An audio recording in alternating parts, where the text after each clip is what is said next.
We will call back to order the Board of Education meeting and have our Pledge of Allegiance led by Linda Tao, who is a student from Luther Burbank High School.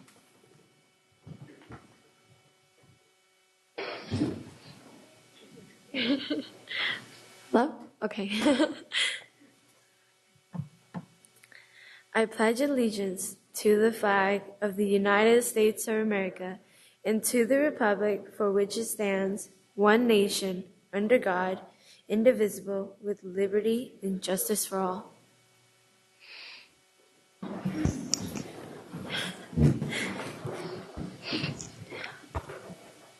So it's my honor tonight to read the comments that our board has prepared for you. Ms. Linda Tao, who is a testament to the multitude of exemplary young people who have enhanced their lives through the Naval Junior Reserve Officers Training Corps, NJROTC, program at Luther Burbank High School.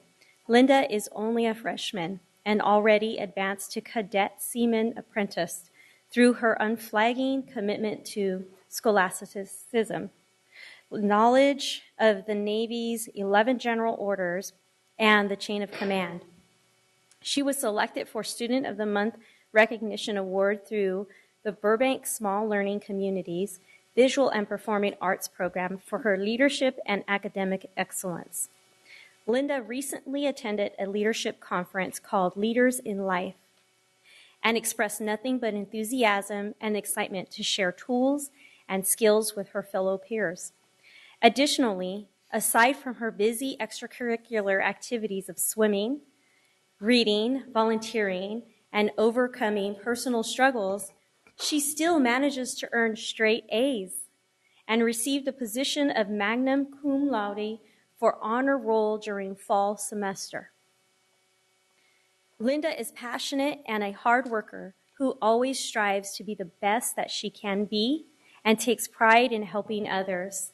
Linda demonstrates what it means to be a passionate, kind-hearted, and hardworking student, and we are proud to recognize Linda Tao as the Sacramento City Unified School District's stellar student. Thank you.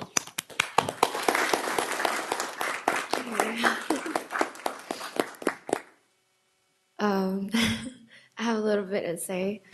I'm just happy I'm here. I didn't really think I was going to be picked because I was just told that I was put in stellar student for having 4.0 for first year of high school. So third semester is about to end, but I don't really know where I got 4.0 out of.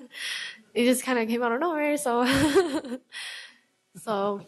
I'm happy. I'm really proud of myself, even though a whole bunch of things happened, but I kept myself strong. So I'm strong-hearted, I'm brave, even though I'm kind of scared of being sad. But I'm happy. It's an honor to be here. I'm proud of myself and my family. Good.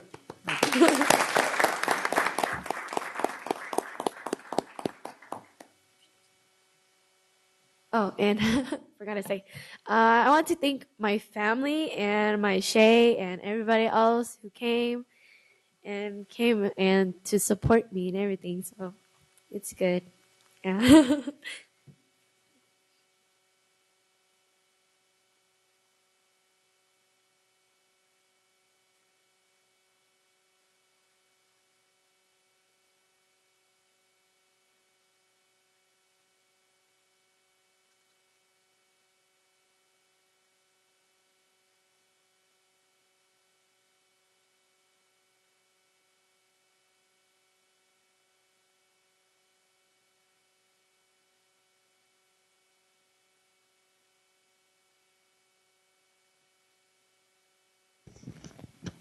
This meeting of the Sacramento City School Board is being videotaped in its entirety and will be cablecast without interruption on Metro Cable 14, the Government Affairs channel on the Comcast and SureWest cable systems.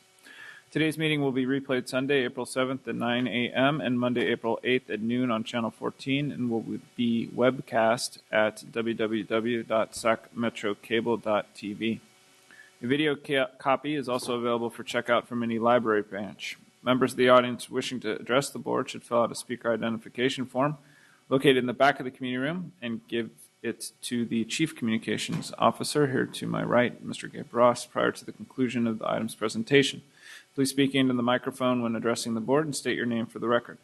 Please limit comments during public comment to items not listed on the agenda. If you are found to be commenting on an item that is on the agenda, you'll be asked to defer until your item comes up on the agenda. Please turn off all cell phones or place them on silent or vibrate. Item 5.0, announcement of action taken in closed session. None, Mr. President. I believe we have a public comment. Public comment on 5.0 from Leo Bennett Cochon.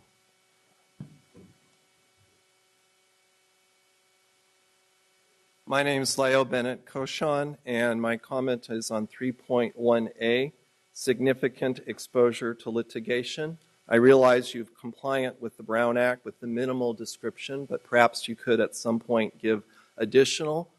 In the school closure, we're very worried that the school board is incurring financial liability. We'd rather the money go to the children as opposed to finding that there's been a disproportionate impact on protected classes, and that you've also exhibited, I believe the legal term is untrammeled discretion in your actions. So I'm just addressing that in case this particular subdivision was your discussion. Thank you. Item 6.0, agenda adoption. I'll move the agenda to be adopted. Second. Second by Vice President Kennedy. All in favor? Aye. Opposed? Abstentions? We do have an agenda. Item 7.0, public comments.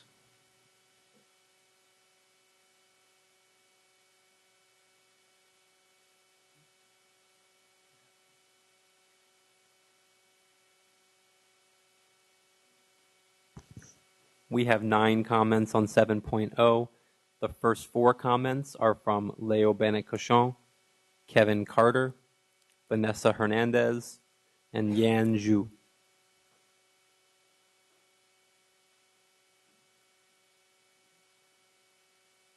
Good evening again. My name is Leo Bennett Cochon. As expected, I'm addressing you concerning the disproportionate impact.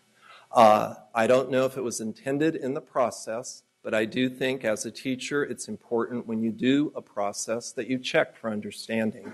And I don't see the understanding when it's 7 predominantly Hispanic schools that have been targeted for closure.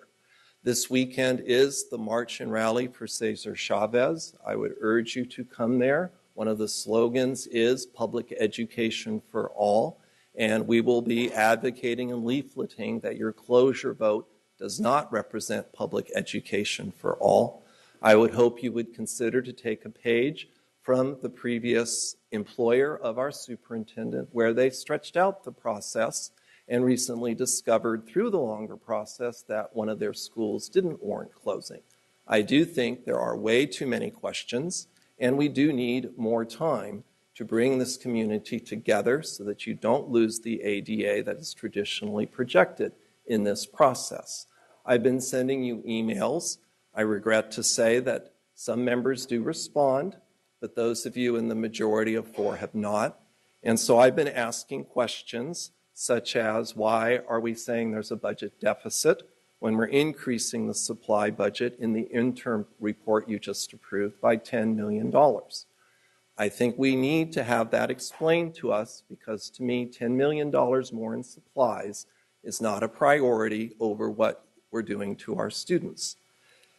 I've also asked the same question that I'm asking you again. Why did this process result in targeting 7 of our most vulnerable, low-income, Hispanic plurality schools, and either on purpose or more hopefully by error in the process, that the white plurality schools were skipped and found to be exempt? I think that does exhibit that we didn't understand the process. As I tell my students, there's nothing wrong with an error as long as we use it as a learning experience. I'm an advocate, as you well know, for small schools, for sustainable schools, for walkable schools. Sacramento is blessed by an historic array of neighborhood schools. Your closure vote entails additional busing, which is going to increase the carbon footprint. That is not goes with your green apple, your green approach. You're having students cross major crossings with or without crossing guards. That increases risk, and students that are late will be crossing undoubtedly without those crossing guards. Why do it for $1.1 million that we're now going to spend on over formula small high school teachers, which is an important consideration, but again, not priority to me. You did not have that fact that just came up last meeting when you voted for the closures. So again, please grant the community more time so we can process all these questions. Thank you.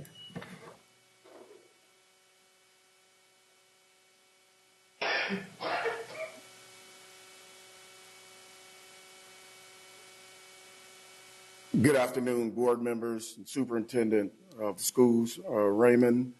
My name is Kevin Carter. I'm a social justice activist.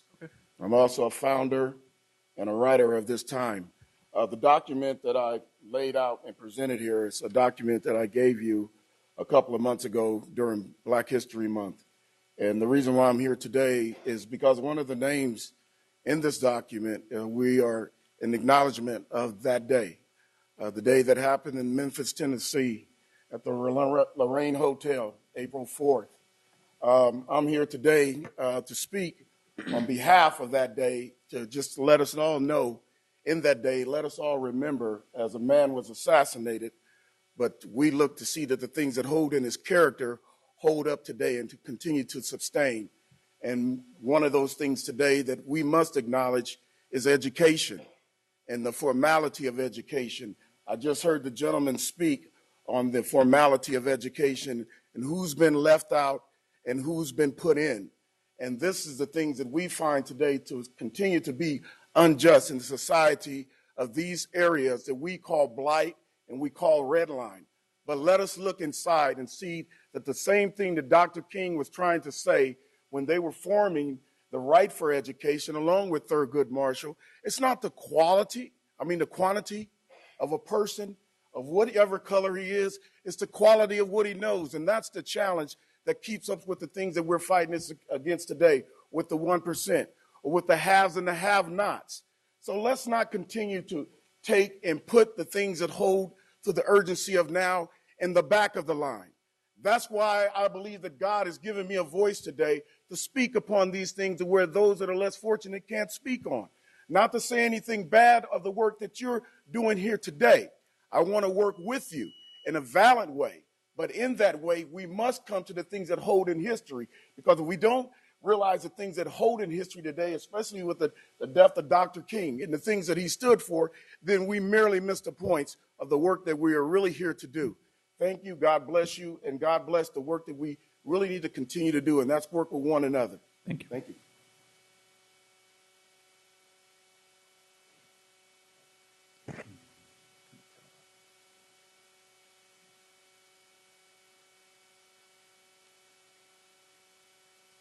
Hello, my name is Vanessa Hernandez. I'm a local college student, and I am here on behalf of 5 West Campus High School students to talk to you about the neglected intersection of 58th Street and Fruit Ridge Road. As you may or may not know, this intersection is 2 blocks south of both West Campus High School and Mark Twain Elementary.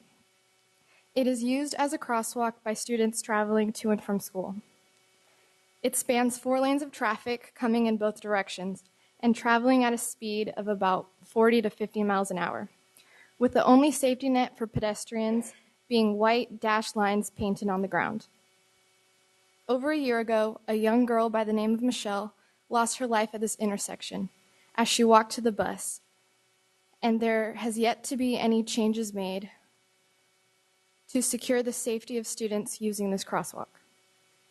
According to California Vehicle Code 21373, the governing board of any school district can request a traffic device near a school for the purpose of protecting students.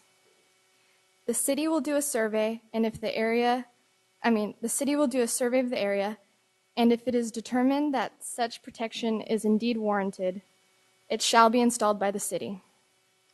Well, the intersection of 58th and Fruit Ridge has already been surveyed and found to be in need of a traffic signal. In fact, it has been on the traffic signal waiting list for years, but always seems to be looked over in favor of another intersection.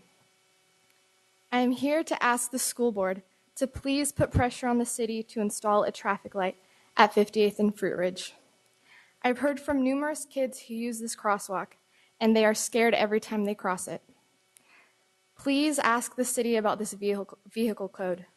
Please ask them for a traffic signal. Ask them if money is really more important than our children. Please see what you can do for the present and future students of West Campus. Thank you. Thank you.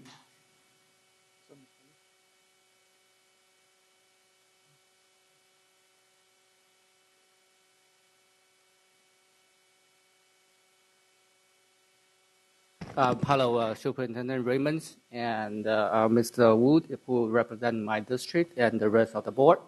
My name is Yan Zhou. I have kids in the second grade gate class at Pony Express. There's an incident happened about a month ago, and I have a group. The second grade teacher, Miss Batten, was suspended because there's a few parents complained the way how he teaches the kids, and we have a group of other parents who have a different opinion of what Mr. How Mr. Batten teach, wrote letters to the school district. I believe I wrote letter to quite a few of officials here in support of Mr. Batten. But this investigation was not really open to us. We don't feel that our voice is being heard. As a result, Mr. Batten is not going to be able to teach the rest of the semesters. I am as a parent, I'm not very happy about the way how the school district handled this investigation. This is the second. The replacement teachers is not gate certified. As a result, the standard was lowered. The kids are no longer required to read extra books. They are not required to do daily journal. They are not required to do extra math. We enroll our kids in the GATE program to hope they get a better education. They get pushed academically, but we're not getting the result. So I want to raise that as a concern, and I want school district to help the second grade GATE classes at Pony Express to back to the standard it should be. This is my today's topic. Thank you again for your time. Thank you, sir. Our next four speakers, and if our speakers can please line up behind the podium in the order that you're called. Dawn Tomita, Bori McMahon, Terrence Gladney, and Darlene Anderson. Good evening, board members. My name is Dawn Tomita.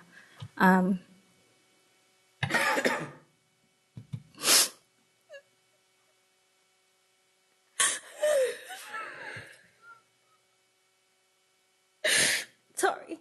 My daughter is a Pony Express as well. And the problem I have is that I don't feel like my child's voice was heard. And she's very upset about what happened. Her and I were told from the principal that Mr. Batten would be coming back. So we went on spring break, and she was so excited. She bought him all kinds of stuff during our vacation. And then I come back from vacation, and I see an email saying he's not returning, and I have to tell her that he's not coming back. She was already very, very disappointed because she was working so hard on this dinosaur report. She had her dad take her to the dollar store.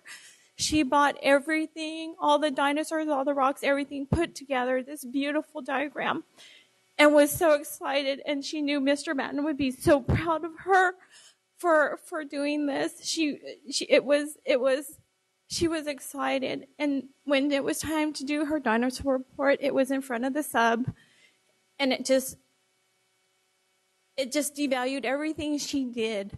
It was like, who cares, Mama? And to me, she's like, I want to go to another school. She goes, I don't like it here, but I will miss my friends. This is what you guys did to my daughter. because she felt like you guys didn't care about what she had to say or her education. She was so happy, and now she comes home and says, I'm bored. I am so bored, Mama. I don't like school anymore. And this is a very, very bright child, and it breaks my heart. And I hope you guys really look into the process that you guys go through when you're investigating a teacher, because you need to look at the other kids in that classroom, not just the ones complaining.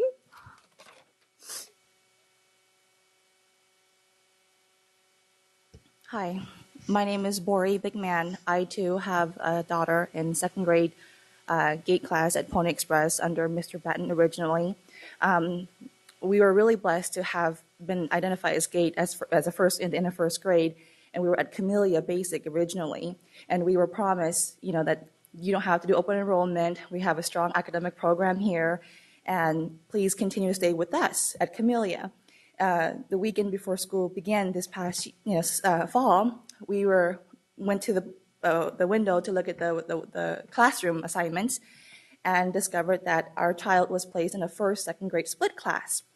And we were told, after numerous of attempts to try to get a hold of the new principal at Camellia, we were told because our child was identified as independent and self-motivated that they need her in the second split class.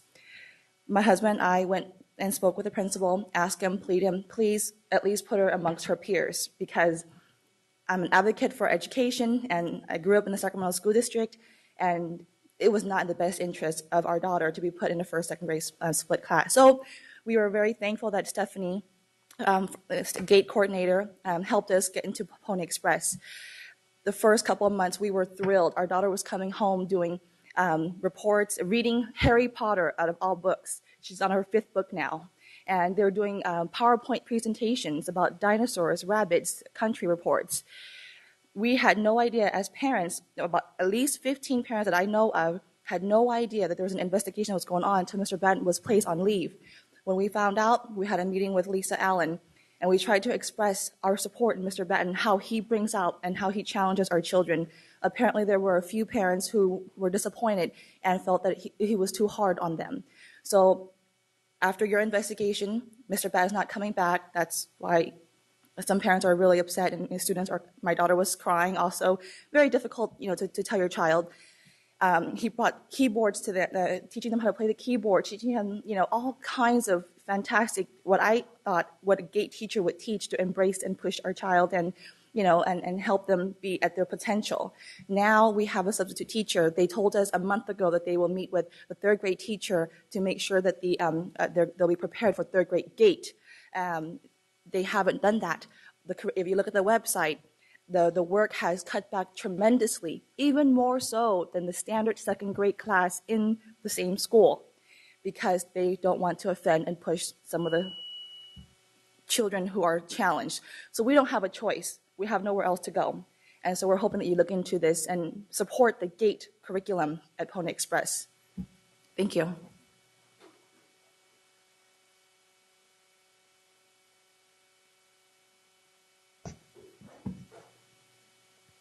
Good evening, Board. My name is Terrence Gladney, and I'm an advocate and servant for children and parents across Sacramento City School District, not just my children's school. I serve on various district-level committees and parent organizations as a board member, and just as a servant. I give my time and energy to this district and the kids and the parents in this district, and as an extension and continuation of doing so, I applied for the Bond Oversight Committee. I spoke to Nick Kohler in the facilities office, and he basically let me know that my technology background would be a tremendous asset to the committee. I served on the Technology Advisory Committee, which is still, in process. I also helped to develop the strategic master plan for which the measures Q&R were built around. My application was rejected, and I have a number of questions as to why. And I would like to see, well, actually, I've already requested through public records the applications that were forwarded to see if there is an application in there of a parent who has the district-wide impact that I have. Additionally, I have a number of questions about applications that were appointed, including why were multiple applications that were part of the measures E and I which was by you guys' own resolution terminated? Why were those applications resubmitted for Measures Q and R without reapplication?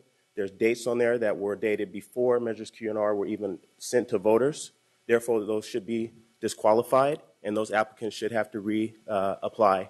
And I verified that with the California Department of Education today. Also, you know, on the application process, it says that personal references should not be district employees. So I'm questioning why Patrick Kennedy's name as a board member, while it may not be stated that a district employee, you know, or school board member should not be a personal reference, why Mr. Kennedy's name was on there as a personal reference for one of the applications which was approved. And I would also like to know and have answered who, you know, rejected my application and specifically why. Thank you.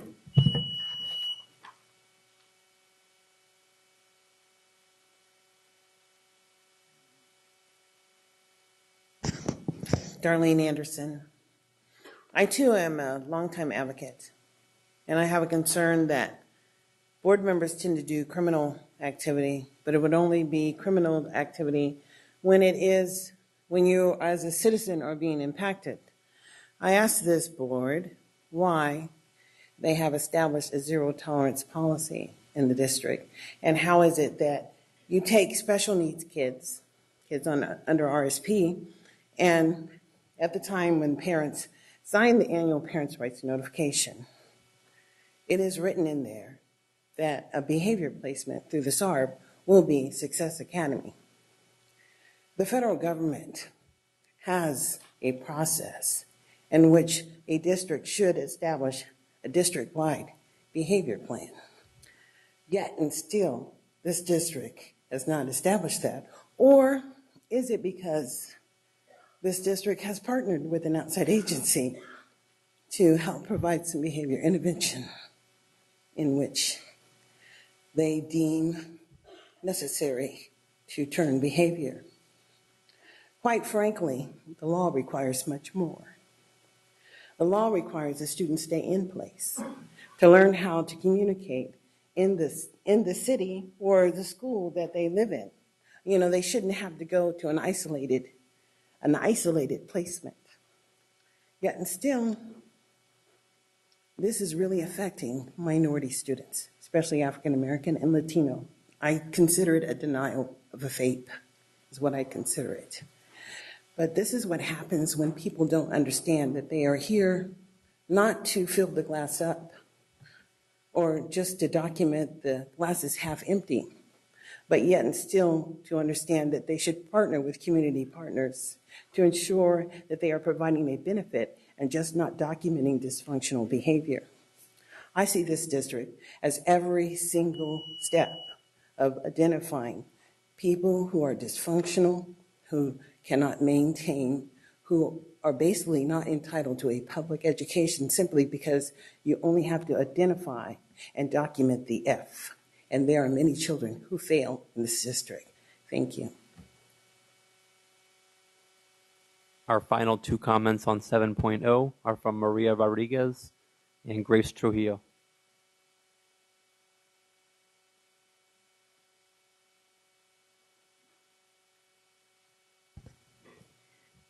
Good evening, President Cunyo, Superintendent Raymond, and members of the board. My name is Maria Rodriguez. It was the best of times, it was the worst of times. It was the age of wisdom, it was the age of foolishness. A Tale of Two City Schools, Book the First. This morning, I sat with my sons and explained to them that I would again be gone this evening. It started at 4:30 with a rally on the corner in support of the schools that are closing. I explained to them why I'm here, and now I'll tell you my story. A few weeks ago, at Matsuyama, we received a Connect Ed. Our principal informed us of an incident that happened with a student, not giving the details, and also explaining that there was a stranger across the street taking pictures of the kindergartners. Go back about till January. In January, as a representative of PTA, I had the joy of visiting about 7 different schools in our school district that I had never been to, and one of them was Washington Elementary. I was really happy to be there.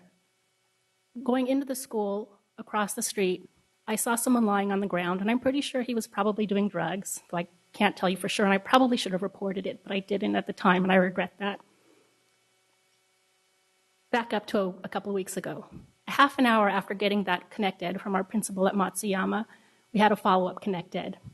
She wanted to calm our nerves. In fact, the man taking the picture across the street was a grandfather of one of our kindergartner students. A tale of two different city schools.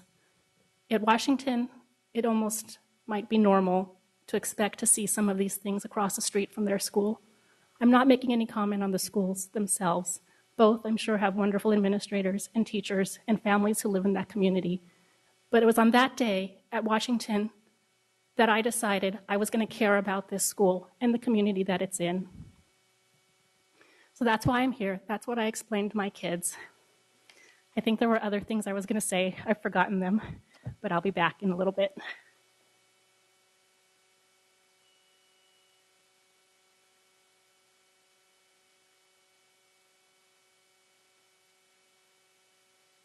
Hello, my name is Grace Trujillo. Good evening, Jonathan Raymond and the members of the board. One of the things that I wanted to talk to about, I think me and Maria have been talking, and one of the things she talked about her experience and I talked about mine, and mine was my son with special needs. He doesn't have a voice, and that's one of the things that got me involved, got me to resign my job, got me to get involved in just finding what happened to him as well I could help him in getting the services. And in the process, I found so many things. I went back and said, I'm the voice for my child. But I noticed that some of the kids in certain neighborhoods don't have a voice. That's why I feel like I have to be just like so many other parents. We need to be involved. Sometimes, like you said, in comparison to schools, compare Phoebe Hearst to one of the schools from Diana Rodriguez communities. I had the opportunity of going to all the different meetings and events, and during the day and at night, I was afraid literally to get off, to walk, to get that impact of these children. The fact that I have dogs that are going to be chasing them, the fact that there's molesters in some of these points, the fact that they could get hurt in the process. I thought, these kids have no voice. Why isn't other people standing up? It takes so much to stand up for people that will provide you nothing.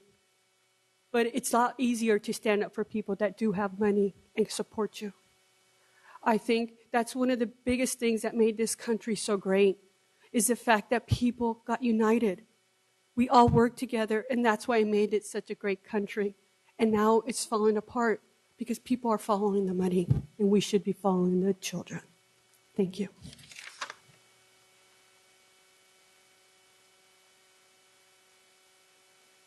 Item 8.0. I believe we have public comment.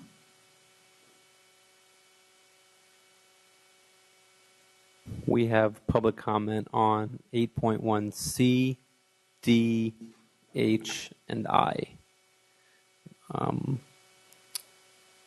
Same person? We have, yes, President Cuneo, from the same person. However, there is a second comment on 8.1I as well. Okay. For 8.1C, Leo Bennett Cochon.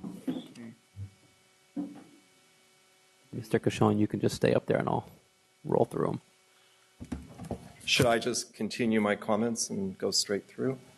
It's up to you. I mean, I'm fine if that's okay. That's fine, yeah. With you guys, okay. So 8.1C, which is the Head Start bylaws revision, I just wanted to use it as an opportunity. When you initiated policy governance, or those in front of you, I used to attend the policy committee, found it to be a very helpful process. That process is being utilized by Head Start, and I'd like to urge you to consider other boards that have governance documents like yours do have an extensive list of committees. I'm from San Diego, and that's what I'm referencing, so something to consider. On page 6 of the bylaws, they have the standard reference, which you have also in your bylaws, Robert's Rules of Order. As a trained parliamentarian, I've noticed sometimes that you're not giving us, maybe you're trying to give us non-examples, which does help learning, but I would urge you to consider having a workshop on parliamentary procedure. I'm moving on now to item 8.1D, which is the priority schools. It references that you will be amending in order to tighten your definition of competency, and that definition will state, in order to work in a specific priority school, training in the curriculum, methodologies, and techniques used in the priority school, and experience in implementing such curriculum, methodologies, and techniques. I would urge you to inform us what are those specific techniques. It would be advantageous to know how that is differentiated by what is happening in the other schools. I'm very confused by the entire process of skipping. I'm assuming that the priority schools are included in the 25 elementary teachers that are included as an exhibit. In your discussions, you've talked about eliminating the pool of 20 teachers, which is a budgetary item, but you're eliminating it because 38 required instructional positions have been identified, primarily at the elementary level. And at your last meeting, you also approved $2.5 million for additional teaching staff. So I'm just wondering, the pink slip process, all of that, is it truly necessary when on one hand, you do seem to be budgeting for increases? I'm now moving on to item 8.1H, which is the authority to authorize your new chief business officer. Your interim business officer extended an invitation that the public could come and, quote, clear up our misunderstandings. I tried to take advantage of that offer, and I would like to again make myself available. I know there's other members of the public that would like to understand better what is going on with what I mentioned, the apparent increased supply budget. Also, the fact that your budget that you approved appears to not be using prior year ADA, which does result in reduced income unnecessarily. And even though some of your documents state that you're approving a reserve of 2%, you actually approved a greater reserve, which is approximately $1.1 million, which happens to match exactly what's needed to give us one more year extra time on the elementary schools. I believe that covers my cards.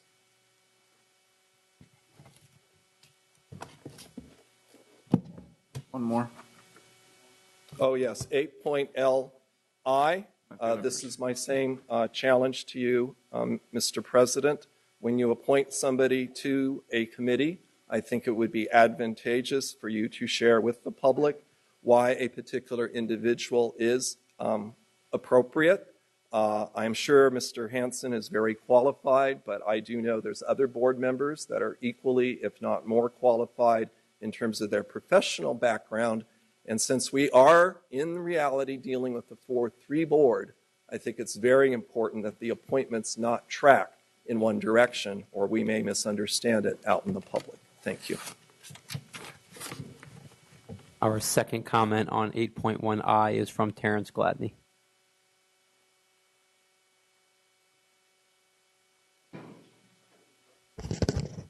I just want to speak really briefly towards transparency and accountability. Your name for the record, please. Oh, Terrence Gladney. Anytime we have committees at the PTA level, at the school site, at council, which serves the entire school district, third district, state, when there's subcommittees, you report out to your stakeholders. So, when I saw this on there, I appreciate that Mr. Hansen, serves the 2/3 that don't have children in the school district, but I believe that the other two members on this committee also don't have children in the school district. So I would like to see some representation for parents like myself that do have parents in the school district on this committee. I would also like a definition as to what are the goals of these subcommittees. I believe that if we're to serve, or if you guys are to serve your stakeholders, it should be a balanced representation of those stakeholders. And also, I would like to know if Mr. Hansen is going to be appointed. I think it would also be a great opportunity to identify and clarify what is the work that the existing committee members have done. So, I've sat and watched, whether live, in person, or over the web, or through the video archives, tons of discussion about contracts, but yet I have not seen anything clarified as far as what is our goal in this district in terms of contracts. When I looked at the PO and contract report for the forthcoming, the one that will be presented later, I saw $384,000 spent on K-12 online instruction. I mean, that's great if, we're serving those kids who are counseled out. But, again, I again serve on a lot of committees, and on some of the interview panels that I've sat on, some of the questions that are coming from stakeholders are, what does this person have to think outside the box or to value the knowledge that's already in a school? So I'd like you guys to also value the knowledge that's in our school district and utilize some of the resources that we have instead of paying an institution to do work that can be done through staff. Thank you. Thank you. Board Member Pritchett. Thank you, President Cunha. I did want to speak on item 8.1I. Before I was elected in November, I came to many board meetings and I sat in the audience, just like you out there. And there were many times when I heard the then president, Board Member Rodriguez, ask for updates regarding the contracts committee. And it was very rare that there was actually a report. I've asked to be a part of this committee. I think that we owe it to our communities to look extensively into this issue. We have closed 7 schools. 7. We owe it to our communities to look at every single aspect of where we're spending money.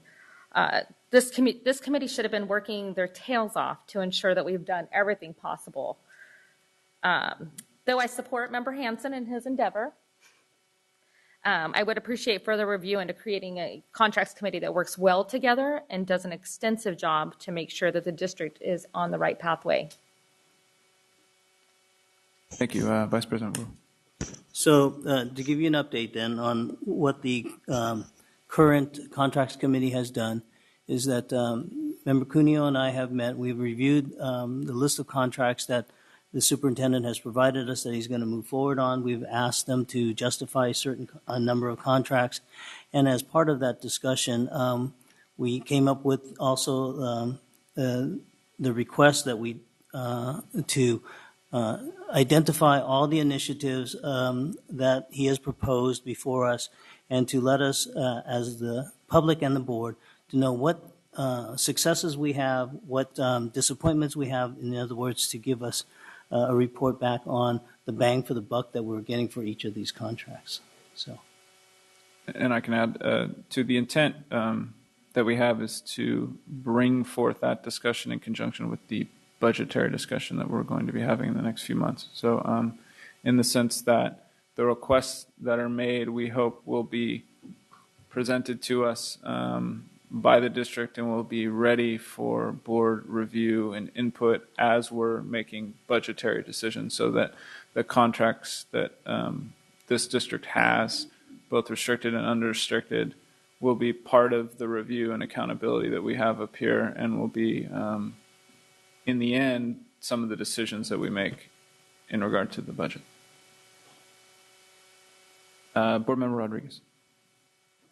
Thank you, President Cunha. As the board president who established the contracts committee, I want to thank my fellow board members for supporting that endeavor. And I also want to thank both Vice President Wu and now President Cunha for serving their time on this committee and doing some of the work that I had envisioned for this committee to do. However, the comments from the public and the comments from my fellow board member have resonated with me as well. And that, I feel having 3 members on this committee that do not have a child in this district could not serve very well for this endeavor. Mr. Terrence Gladley came up here and has expressed himself as a servant of this district in many ways and has tirelessly and given his time. And Mr. Bennett Calshone, who doesn't have skin in this game over here, has also expressed his concern about the way we handle business as a board. And perhaps my apologies to my fellow board members, maybe I set some of that precedence. And perhaps maybe it's time to make a change. And, it would make me feel very comfortable to have not only a member of the PTA currently, but also a member who's of our board and also a parent in this district to be of service on the contracts committee. I think that somebody who has dedicated themselves to not only watch this district from a distance, but also have the tenacity to run for a seat against all odds and still make it here, speaks volumes for the type of efforts that she would put into this contracts committee. So I would urge you, President Cunha, to reconsider the makeup of this committee and to place Board Member Pritchett on the committee to review contracts, especially when we're talking about the several initiatives that are being placed into this district. Who's going to know better than the person who has real firsthand experience with that? Someone who's dedicated themselves to as a parent and has that connection with PTA organizations and other community members in throughout the district. I would be willing to help her with connections in my area, and I'm pretty sure other board members should be open to doing that as well if she has any questions. I also extend that offer to Mr. Hansen, who's new onto this committee, because you do need to understand what life is like in the classroom with these initiatives, with these contracts that come in, and how they impact the teacher, the students, the community that comes into play. So I extend all of that out to you as well so that you can enjoy and learning about all of that process. And lastly, I do want to mention again that I anxiously await the establishment of a budget committee, which I am offered on several occasions to chair. And in these budget times where we have closed 7 schools and uncertainty of how our district enrollment is going to look like in the future, we need to make better plans than having a few minutes at a board meeting to discuss budget. We need to have intense work. The legislators do it. They have budget committees all day long. They have several select committees. And why this board has chosen to be so committee adverse personally concerns me. So I'd like to again restate my desire for a budgets committee and for myself to be on that committee as a chair. At the same time, we need a policy committee just the same. Thanks. Thank you. I appreciate the comments. I will stand by my decision to appoint, or to recommend, I guess, at this point, Member Hansen for the Contracts Committee. I just would note for everyone that I did have a conversation with Member Pritchett this afternoon in regard to my decision. And I would move the consent agenda. Second by Member Hansen. All those in favor? Aye. Opposed? Abstentions? Looks like the ayes have it. We have a consent agenda passed. 9.0, communications. Excuse me, President, I have my light on. Oh, yes. Board Member Rodriguez. Thank you. Thank you for indulging me. I just want to make it clear for the record, I was not disputing Member Hansen being on the committee.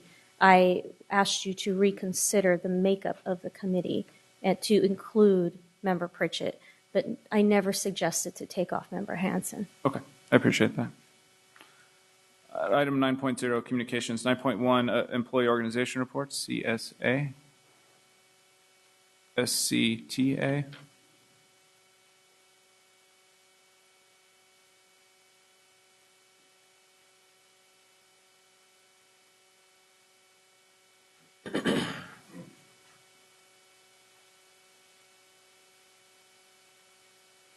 Change that to 3 minutes, please.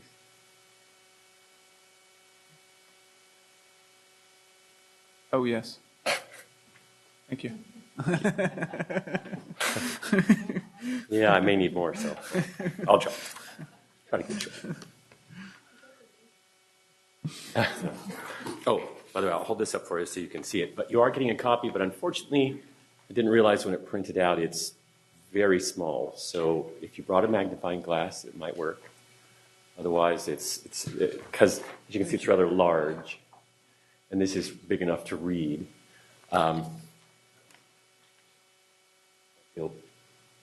We'll make do. I'll get you a better copy later. One that's actually a little more complete too. What you have before you, oh, I'm sorry, I apologize. Good evening. I'm Scott Smith, president of Sacramento City Teachers Association. Board members and Superintendent Raymond. Okay, so what you have before you is a list of some of the programs that go on at our different schools.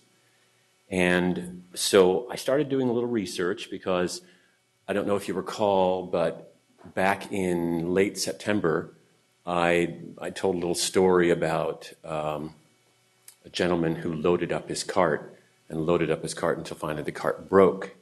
And I use that as an analogy for teachers and how they had things piled and piled and piled on them until it got to be too much. So I wanted to expand on that a little. So what I did is I collected information from schools. I'm still putting it together, but I wanted you at least to get a partial list. And this is the 50 elementary schools. I haven't done junior high and high school yet. But this is the 50 elementary schools and all of the different programs that they are using in the schools. And over on the side is the column that has the totals of how many programs are running at some of these schools. And I would point out that some of the schools have 17, 16, 15, and even 13 programs running at the same time. So you've got your regular education program, and then you've got 13 and 15 and 17 programs on top of that. And what happens? Well, I can tell you that if you look at the schools with the most programs, they're the ones that dropped in scores because the school starts to lose focus. You cannot concentrate on that many programs and still have an adequate program that addresses each of those different programs and the educational program all at the same time. It's too much. You just can't. And so something has to give. And that give is the scores start to decline. Because what area do you concentrate on? When you've got that many going on, it's too many. And there is a specialist in the United States, and this is all he does for a living, is talk to districts about programs and initiatives.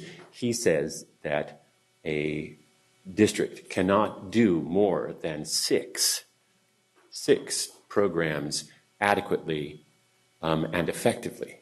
And yet we've got schools here with 15 and 17. It's just too much. And so what I'm asking, and also the price of all of these is quite high when you add them up all together. In fact, I'm still adding, but I passed 39 million a while ago.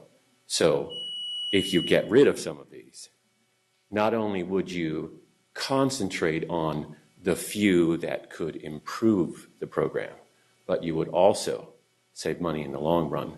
And I think that you would see increased scores because you would see an increased emphasis on the programs that really work.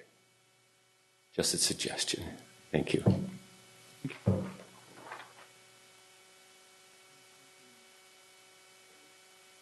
SCIU. Teamsters. UPE. Did we have a public comment on that? Well, I forgot which ones. We do have a comment on 9.2. Is that what you're asking? I am, yes. Okay. On 9.2 from Leo Bennett Cochon.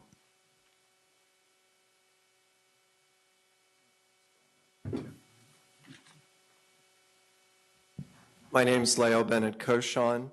As an advocate for parents, I'm just pointing out that though it's great you're giving 3 minutes, which is considered a standard for your employee groups, 2 minutes is considered too little by most groups. I would suggest that perhaps you give 3 minutes also to your parent advisory committees, since hopefully we are with equal merit with your employee groups. I'm very excited, since I haven't been here for a while, to see that the list is growing, and I hope folks take advantage of your generous invitation. I don't see the Parallel Black School Board. I don't know if they've declined invitations, but I do think it's good to continue to invite them to address you. Thank you. Member Rodriguez. Yeah, I'd like to address the person who did a public comment at this point. Because of the history of the question, Let's keep in mind that this is called the District Parent Advisory Committees, which are committees that are established by the district. So therefore, that's the reason why we don't see the Black Parallel School Board being listed here or any other outside organization, because these are just specifically to what we have created as a district. Hope that clarifies. Item 9.2. Oh, did I misstate that? Oh, district parent advisory committees, community advisory committee, district advisory council, school site councils, district English learner advisory committee, gifted and talented education advisory committee, Indian Education Parent Committee, Sacramento Council of Parent Teacher Association.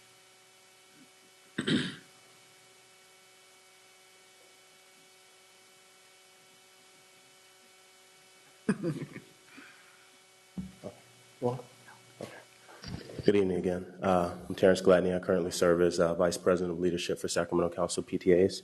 In regards to Board Member Rodriguez's comment, to clarify, I don't know if we're up here as a courtesy, but we're not a committee established by the district.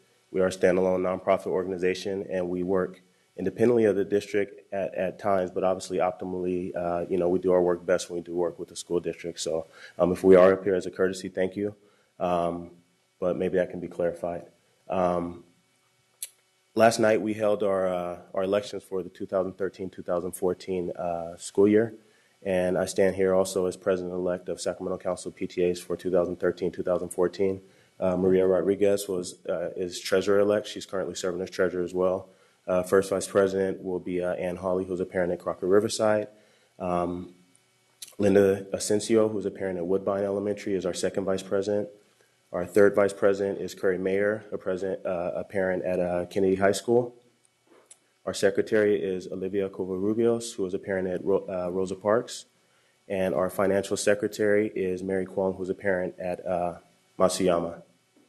That's what a diverse committee looks like. I'm proud that, we as a nominated committee have parents that reflect, our parent body, our stakeholders. And, we seek to continue the work that has been started by our current president, Lily Williams, and continue to work, in partnership with the school district and grow it, more clearly define it, and continue to serve all children across Sacramento City Unified School District.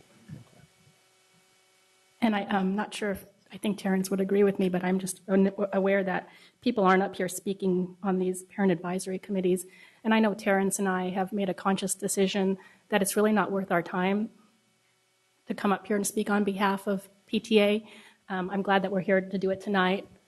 But I think that there's an element sometimes of feeling that despite that we're up here, we're still not heard when it comes to the really important things.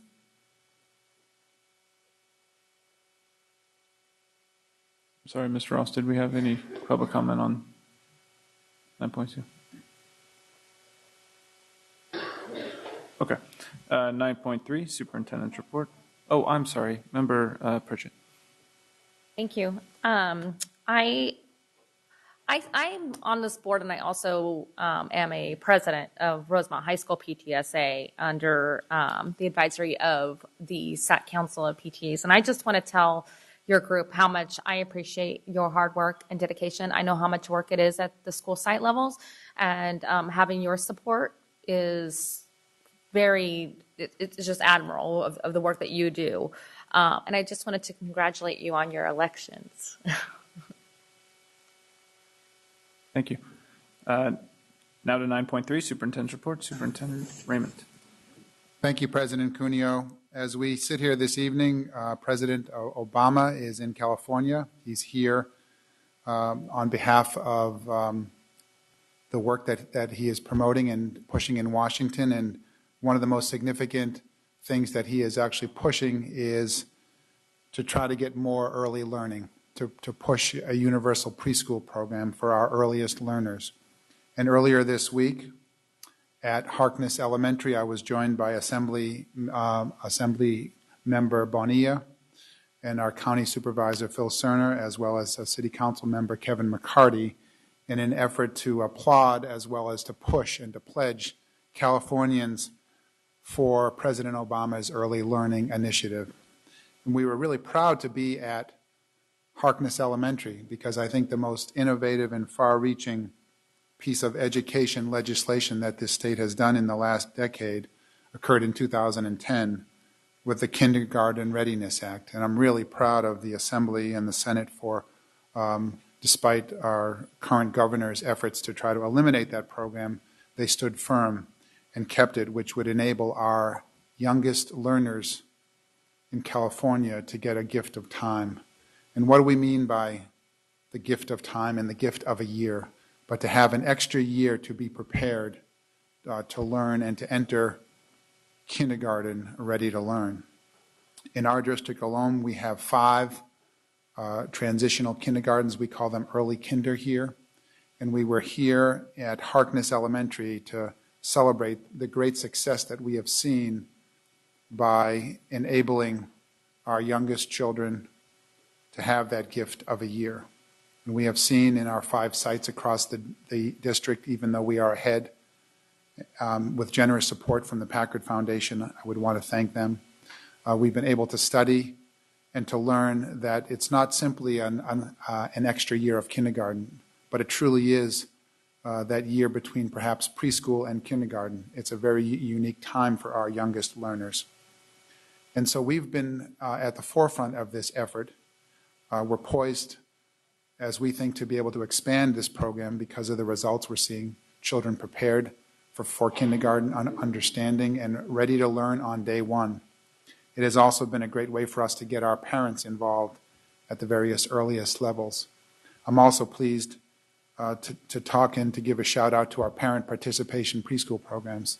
Again, something that is unique in our school district and even unique around other places in California, but in enabling both our parents and our children to come together at the very earliest time and to form special bonds with their schools. For our children to be learning and for our parents to be learning how to be a better parent and how to support their children in education at the very youngest and earliest ages. And it cements a relationship between parents and teachers, school, and children that carries on throughout their experience in the school district. Again, another program that we are anxious to be able to support and expand. So we presented the president with a letter signed by over a dozen superintendents in the state of California, and I was pleased to be able to represent those superintendents and over 1.5 million children. That letter is being hand-delivered to the president this evening, personally sealed and stamped with the handprints of the children in our early transitional kindergarten program from Harkness. So again, I wanted to congratulate the members of both our Senate and our Assembly. I want to thank again Assemblywoman Bonilla for her early leadership as a newly elected member to the Assembly in pushing this. And again, I want to give a shout out to those here in California and urge the president to do everything he can to make universal preschool and the earliest learning possible for all Americans, including those of us in California. Thank you, Superintendent. Mr. Ross. We have 2 comments on 9.3 from Leo Bennett-Cochon and Darlene Anderson.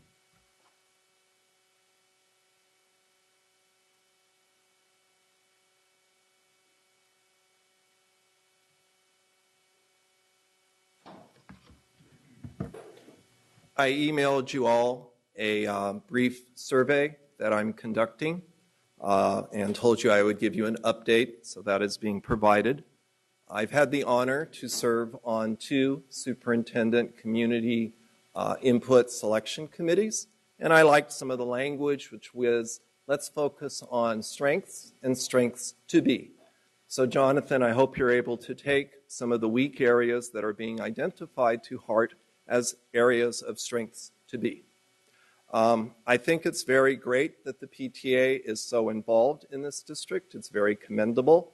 And I'm reading from a letter to you on the evaluation that the superintendent sets the tone for how parent involvement policies are implemented.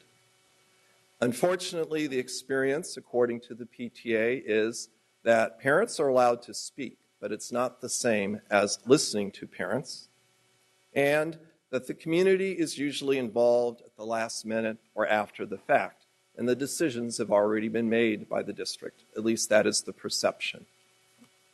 I urge you to change that perception. I liked what you said, the gift of time, the gift of one more year. Please extend it to the little people at the 7 schools. Thank you.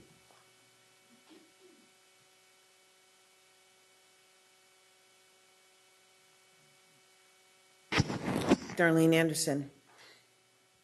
I too was an early Head Start parent, and I know the importance of Head Start and how it helps to build character in community members. It is important to have an early Head Start, but what's more important is to have people who genuinely care, people who want to educate children and who have the ability to document that they are benefiting those children. In this district, as I said before, we tend to chase the dollar. So I see the opportunity in this district to get their hands on more children who they would identify as having behavioral issues and document these families to perhaps they lose their children. I don't see it as a pleasurable opportunity. I think that it is what is happening in this district. I don't understand it, but I think it has to do with the desire to maintain the status quo. People who have had jobs in this district forever and a day, who are unfortunately are unable to make a difference and have not made a difference in this community. As you know, Phil Cerna also did a report on the infant death mortality rate for the African American community. I didn't hear the superintendent mention that, though. It is the highest in the state of California, but this board has not discussed it. It's about where you actually lie, where your commitment is for the community that you pretend to have a desire to serve. Yet and still, instead of having that committee here to discuss the real issues that plague Sacramento, you tend to overlook it, and it's like we're living in this little fantasy land. Well, these parents don't live in the fantasy land that you pretend exists. And I encourage you to really think about, if you're going to recruit more students in this district, that you provide real options. Thank you.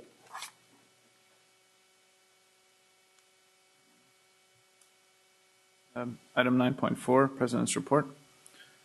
I would just like to begin by acknowledging and recognizing the last few months and how difficult they've been. I've not had an opportunity to speak in a President's Report for some time, and everyone assembled knows how difficult the decisions were along the way. But I've really wanted to just recognize the hard work of our staff of our district and the compassion and the caring they showed throughout the process, and the way that they stuck together and did and made the best decisions they could for the kids in our district. And I do want to be very clear.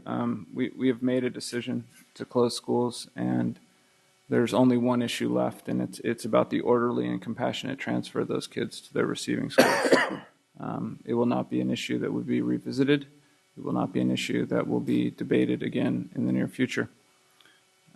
We do need to make sure that every child and their family needs are met, and that is why we will continue to hear every month at the board level how our district is treating the kids that are being transferred to new schools, what opportunities will be there, and how their safe transportation to the new schools will be made sure.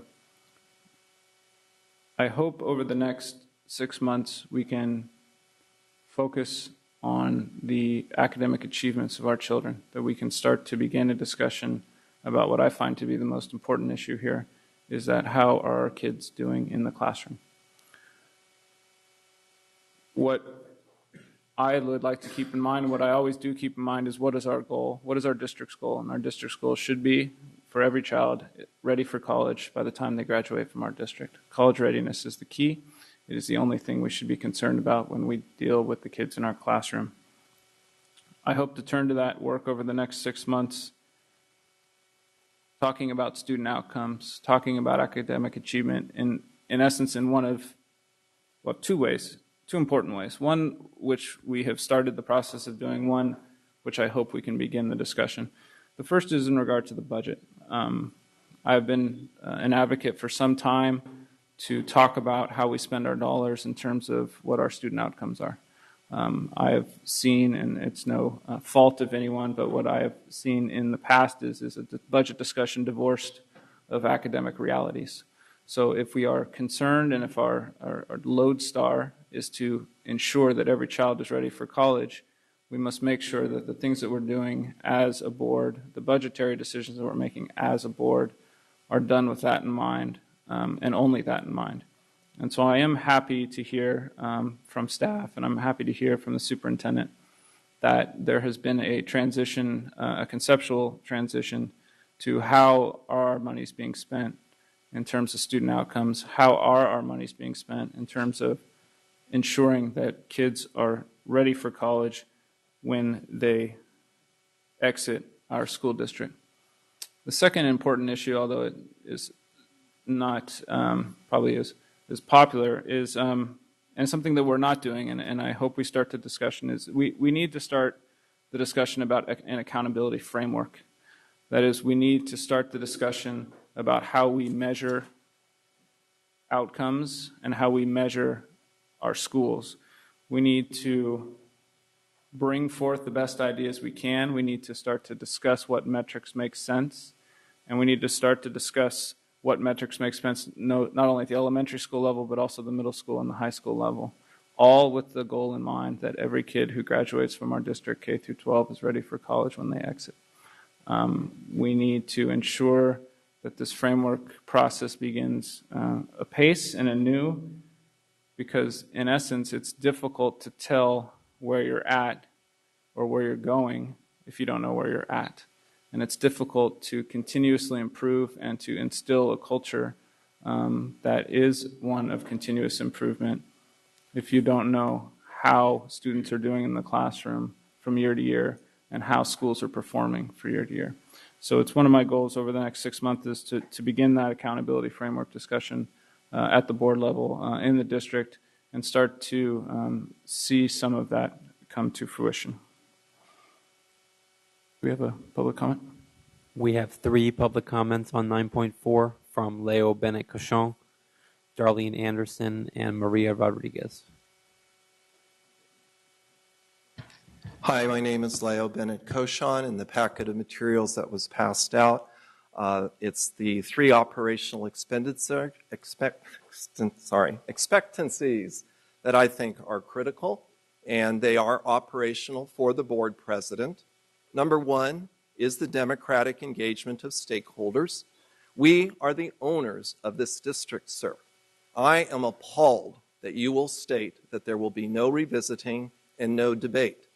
This was a shock and awe campaign. It happened within 5 weeks. People are citizens.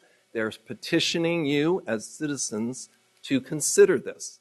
Additional discussion is the lifeblood of a democracy. You may choose not to change your decision, but there are different options that are being thought about. I don't see why shutting it down at your level, which is not my understanding of policy governance. The agenda is set by the executive board and hopefully by members of the board providing you items. The public, under your policy, is entitled to submit agenda items. You certainly do not have to put them on the agenda. You are obligated under the policy that I helped craft as member of a policy committee you don't have anymore, need to give us an answer. I've come here twice now to say I have requested that you discuss the moratorium or a pause in the closing of schools. I have received no answer. As the president, I feel you're responsible for your employee of 1 in terms of the Public Record Act. This is all a revisiting of my last engagement where the school district office stops being transparent, does not respond to my requests, extends waiting periods. I urge you to change that culture. Thank you.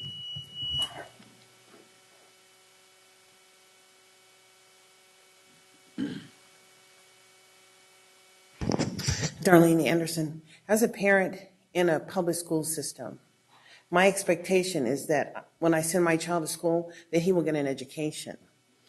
And as a citizen, when I elect a board member, my expectation is that board will understand its responsibility is to the citizens who live in the community, not to exclude their voice, not to determine what is best. We do not live in a system in which we have a ruler and the ruler determines what is best for the community. Actually, we live in a system that is a democracy.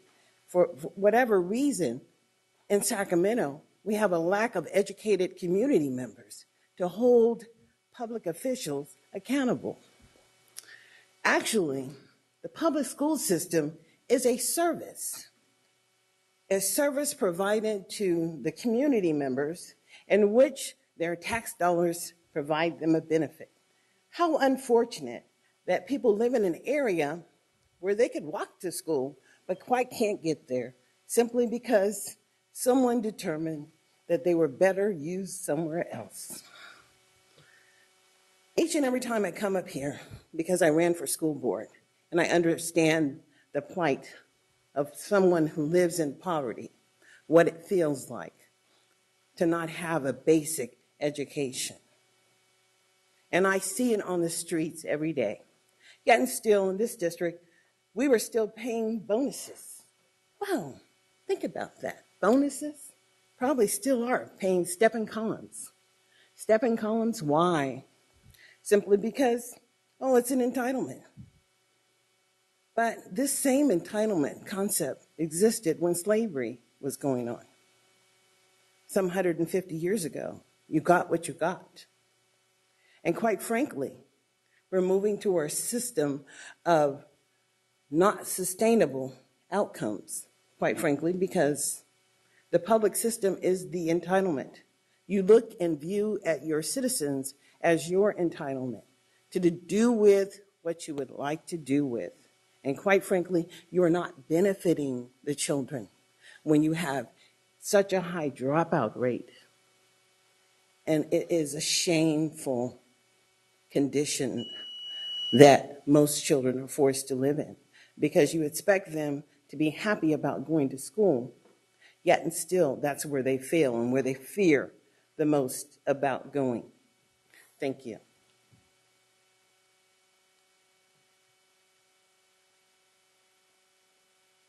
President Cunha, I have emailed you directly, and I will say it publicly, that I respect you as a leader of this board. I think through the years, you have been consistent. You have not made exceptions for school closures, and I admire that. I also admire, I've taken note of your wanting to focus on student achievement, and I think that's important. But when I hear you say that this is a done deal, you might as well go home, I don't think that's fair. The vote, if I need to tell people if they don't know, it was 4-4. But the student vote didn't count. It was 4-4. It was not unanimous. And the amount of money you're saving, if I take the 7 schools and divide it by 1.08, that's $156,000 a year you're saving for schools. Honestly, an administrator's position is more than one school savings. So if we're talking about what impacts the kids the most and what's going to help their achievement, I question this decision of the board. It was presented to us as a financial decision only with objective measures. Perhaps there are other operational reasons why this is a good reason to close these schools. I don't know what those are, and I'd be happy to hear from any of you about what the operational reasons are that we need to close these schools. Today, someone at my school pretty much laughed at me for coming tonight. It's a done deal. You can't do anything. Why am I here? Why am I wasting my time when I could be home with my children? Because I still believe that the stories I have to tell matter. And someday, I just hope that people will listen. And so I'll keep coming, even though you say it's a done deal.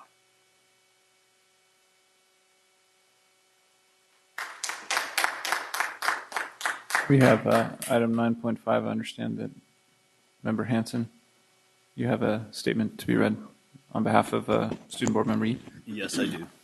Thank you. I'm sure she regrets not being able to be here today, but she did want to share this with the board and the public. I would like to take this valuable time to tell the board of the behind-the-scenes work of the Student Advisory Council.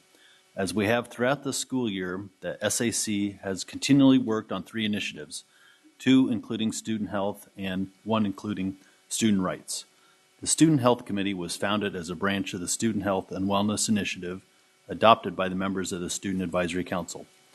The SHC is comprised of students from multiple high schools throughout the district who desire to advocate for the rights of themselves and others by means of access to more comprehensive sexual education programs.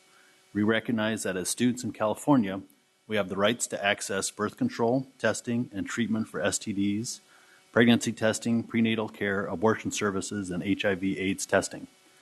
Through our research, we discovered that sex education is necessary so that the teenage population may make more well-informed choices in regards to either practicing abstinence or safe sex.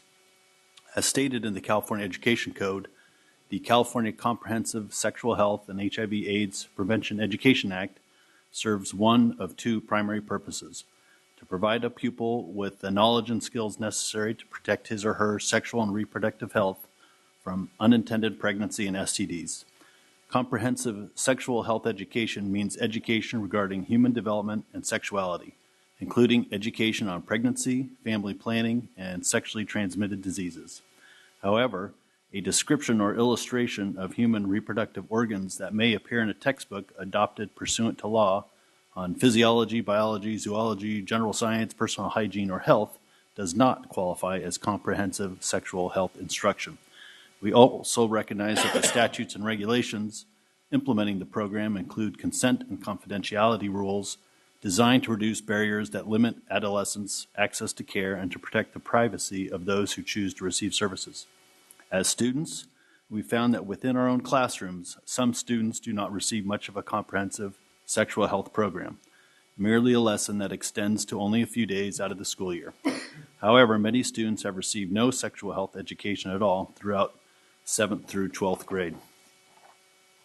Some questions that have been proposed included, but are not limited to, why do some high school campuses receive more opportunities to receive sexual health education programs? Why is it that these programs are selective and not available to all students at every high school campus? Who within the school district practices these services and curriculum most effectively? Lastly, for tonight, I will touch on the Student Rights Initiative. Also composed of high school representatives, the Student Rights Committee was previously led by our former student board member, Isaac Garden. With his greatly appreciated efforts, he created a student rights brochure which included commonly violated rights, some regarding the student's right to accessibility and use of the restroom during class hours, and how PE teachers are not able to mark a student as non-suit if they participate in class activities, yet are not addressed in PE uniform. The purpose of this brochure was to distribute the information to students and build youth empowerment, but also to further educate students of their rights so they may understand what is and is not acceptable within the school environment. Although more work is being put towards all initiatives, more information from all 3 committees, including our concerns and proposed solutions, will be presented by the Student Advisory Council at the first board meeting of June. Respectfully submitted by Katrina Yi. Thank you. We have 9.6, information sharing by board members. We have Member Pritchett. Thank you, President Cunha. I feel as a board member, it's really important to be connected with your communities, and I'm hoping that I can start a trend here on the board and talk about things that are happening in our community. So I'm going to take a minute and talk about my community and things that are going on. First off, I spoke to New from the Family and Community Engagement Office, and she asked me to relay a message and extend an invitation to each of the board members for the graduation of the Leadership Academy. This event is going to take place this coming Monday at 6:30 here in the Cerna Center. she would like for everyone to attend if possible. Rosemont High School is hosting their annual Essence of Rosemont event, where they're showcasing all of the schools in the area and in the Rosemont area, and from elementary school all the way to high school. This event has a carnival feel to it, and with bounce houses, food, and games. It ends up with a movie suitable for all ages, and I encourage the entire board and members of the community to come check it out and see how well the community comes together. 3rd District PTA Reflections they'll have a ceremony. Rosemont High School we're able to host it there. That's on April 12th, I believe at 6:30 as well. And lastly, I just wanted to end with a short little story. Shortly after our board vote regarding school closures, I was at the grocery store in the parking lot putting my groceries in the car, and I had a gentleman come up and honk his horn at me and ask me if I was board member Pritchett.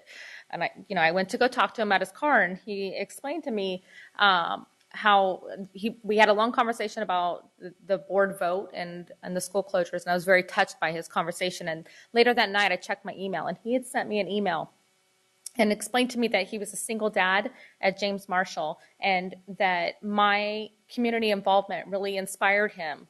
And he didn't really know much about me prior to the school closures because he wasn't involved. He told me in this email that he is now inspired to go and be a community advocate for his schools. And it just kind of hit home for me to be involved in everything. Use this opportunity to be involved in your communities. Each of the board members, go to the events at your schools. Be involved. That's all I have. Thanks. Thank you. Board Member Rodriguez.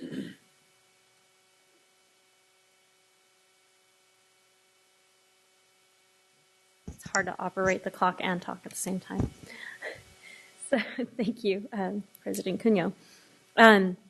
First of all, and they've already left, I wanted to acknowledge the St. Francis girls who were here earlier studying our board for their government class at St. Francis, and also kind of lead into that with and unfortunately I have to take this out in the open because things were brought into the open about our board president and comments that are being made by the board president. When we have visitors here from other schools looking at our board and the way we conduct ourselves, I think it's important to note that as the board president, you should be cognizant of the words that come out of your mouth in that they have to reflect the board as a whole.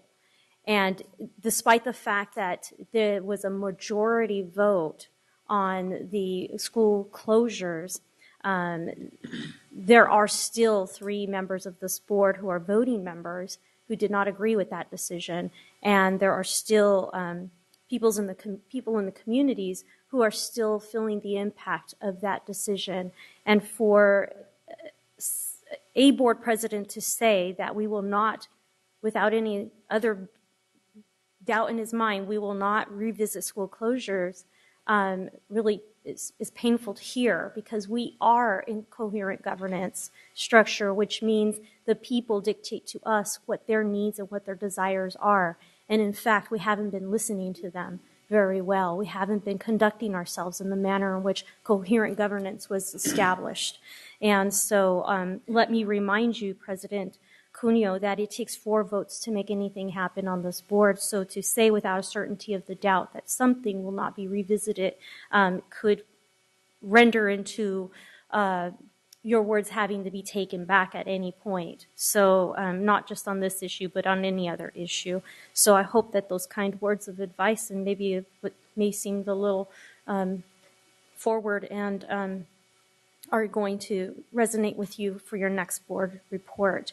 I do respect that you have always, since you came onto this board, you've always wanted to do budget discussions centering around children and outcomes. But I feel that without communication with the parents as a whole, you cannot have a thorough discussion about budget and decision making and how that affects the children in the schoolhouses. I think that those of you who don't have current currently don't have a student in the district are not living it out day by day. And therefore, you should be paying attention to those who do have children in our district, so that way you have a greater understanding of how this is being implemented and impacted into the day-to-day operations. And I've always said, you mentioned the word continuous improvement.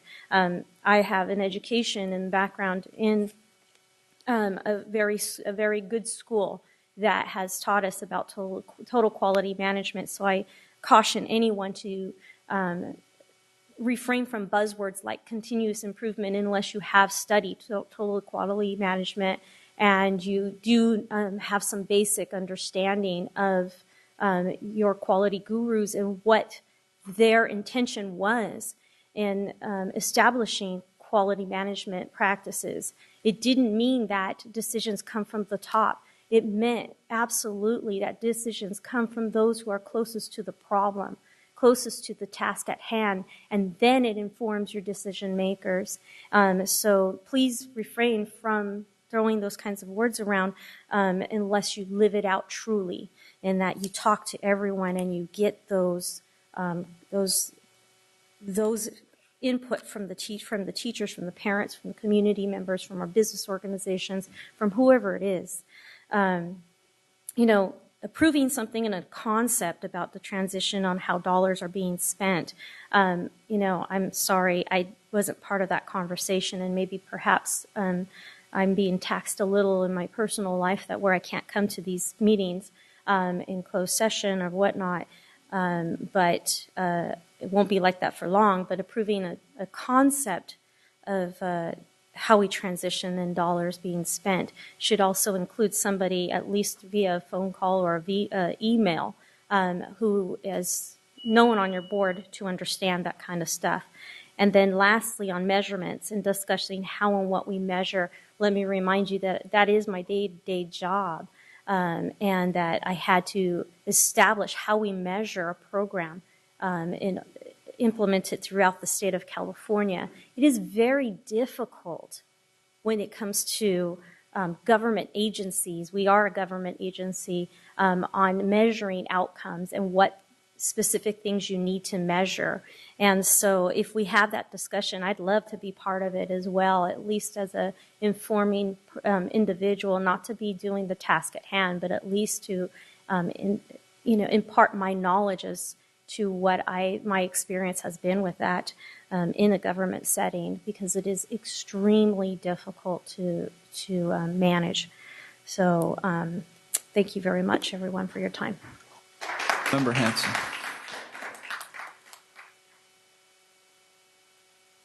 Member Hanson. Thank you.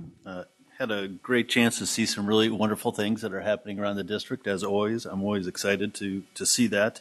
Just thought I'd go through a couple things I wanted to share with folks. I had an opportunity to go to Washington Met School. Board member Kennedy has been kind enough to do the first introduction there, and I've followed up on that and got to see a student make his semifinal presentation, 2 hours long, with kind of a very rigorous overview from the fellow students and the other teachers that were there. It was really great to see the student prosper in doing that and to see the kind of rigor that they have in that program. So I was very impressed with the work at the Met, and look forward to continuing to be involved with them. Went to the Cal Middle School Spring Fling program a couple weeks ago. They have a really great active parent organization there, very supportive of the school, and it really reflects in the work they've done there. And I was particularly surprised to find a couple parents came up to me and also knew who I was, kind of grabbed me out of the blue, and they saw us on cable TV. I actually wasn't sure whether anyone actually really watched this or not, but I was surprised to see people actually do. And so that was exciting to me. So I thought that was very positive. Earlier this week, went to the Sacramento, the advisory board that the students have, and got to meet all the student leaders from around the different high schools in the city.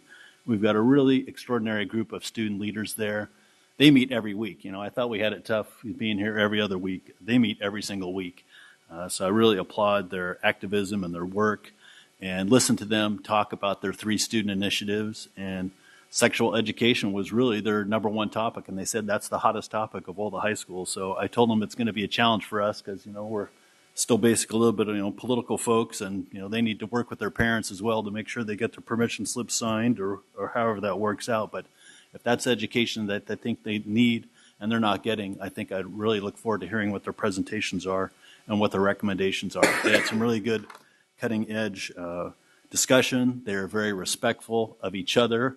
I think there's a lot that could be a role model for all of us in this room at the dais and in the audience. I was very impressed to see how they worked with each other. It was quite extraordinary. They're holding their elections next month, so I look forward to seeing their new leaders, and their new school board member, trustee, will be joining us at that meeting. I met with a development group that's planning to add several hundred homes in the Latata Floyd Health Professions High School neighborhood. It's really going to be an extraordinary development. The city's moving forward with it. They're planning on breaking ground later on this year, and it's going to do a lot to really help develop the community further, add more greening, bring more students to those schools. I thought that was very exciting.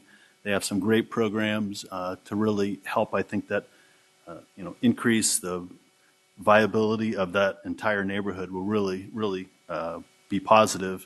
I hope everything moves forward on that. They're looking at a community garden with the city and coordinating that with the schools there, and healthy lunches and healthy meals. So there's some really great work that's being done there, and I'm glad our school district's involved in that. And thank you, Mr. Superintendent, for working on that as well. Yesterday, for those who watched, we had our school bond meeting. We spent several hours going through what the process is going to be for us to issue the bonds that the school district is kind enough to be able to do on behalf of the voters. Thank you for approving those. There's some really great opportunities there to do some early strike projects and to move forward with doing some projects. There's a lot to learn on how we do the financing and the timeline and what's the requirements are for that. Very valuable to have that time to learn that. I went and did a tour of Cal Middle School with the principal. We've got a really extraordinary person there, and a school that's got 720 students for just 7th and 8th grade. And they're a track school, so they get students from Latata Floyd, from Oak Ridge, from Sutter, Crocker. So they really have an extraordinary student body there, and I got to be there for some time and visited a lot of classes and watch the students do some learning and get to meet with some of the students, art classes, and a lot of really wonderful things. So that was also positive. And then finally, this Saturday, I'm an invited guest to the SAC Unified second annual LGBTQ Student Leadership Conference. I'm looking forward to doing that. I'm going to be a speaker on one of the panels and talk what it's like to be an out member of the board and at work, and talk about my experiences there and help lead the discussion and encourage people to do the same and to live a good lifestyle and to be supportive of each other. So I'm looking forward to that opportunity. Thanks for the time. Thank you, Board Member Hampton. Vice President Kenny. I'll make this extremely brief. I just wanted to point out one event that is coming up, and I don't think anything I say will compel Leo from turning in a card, so I'll just talk about the fact that on Monday is at 5:30 at Oak Ridge Elementary School is the 5-Star Restaurant. For those of you that aren't familiar with it, it's a phenomenal, fantastic program in which great leaders of our community like Patrick Mulvaney, Stella Ruiz, and a number of others get together with these kids for weeks and weeks, and they teach them about what it is to run a restaurant, teach them how to cook, how to market it, how to shop. They also get together on weekends and teach them about food that's culturally relevant to the different cultures of the school. It really is a great event, but it culminates on this Monday every year with the 5-Star Restaurant, in which the kids actually, with Chef Mulvaney, cook. They actually serve. It's a white tablecloth event in the cafeteria. It's really a phenomenal thing. If you have an opportunity, it is Monday. I have 2 tickets. I bought several tickets. I have 2 that are available if anybody wants them. And it's a good opportunity for the community and for that school. So I'm pretty proud of it. Thanks. 5:30, and those tickets aren't available to you, Leo. I see enough of you. Thank you, Vice President Kenny. Do we have public comment? Mr. Leo Bennett Cochon. Okay, you can have them.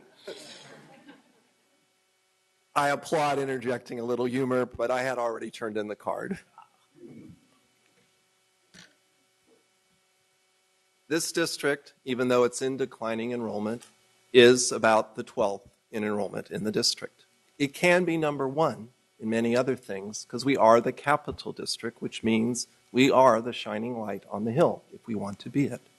It says, welcome to all families, first day, every day, putting children first. Jonathan's simple vision, putting children first. When these schools were closed, that was not everyday welcome. I applaud, Jeff, your emphasis on achievement, but I feel that that achievement needs to reference the whole child, the academic child, the social child, the spiritual child, all aspects of the child. I applaud that the board makes specific information requests of its staff. The research I'm familiar with says that closing a school will depress academic achievement, and that moving kids to a receiving school will depress academic achievement. The only exception is if you're able to move low-performing students to a high-performing school. You don't have evidence that you're doing that across the board.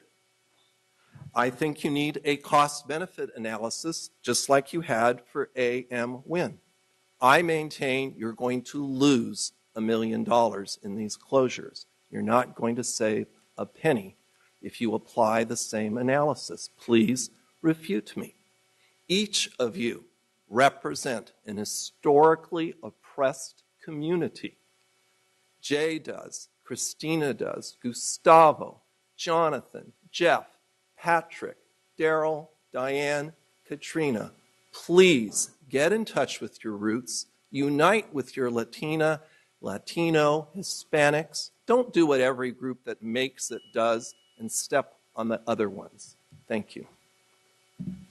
10.0, Strategic Plan and Other Initiatives. 10.1, Chronic Absence Study Project. It is an information item with a 15-minute presentation and a 15-minute discussion. Ms. Barbara Chronic.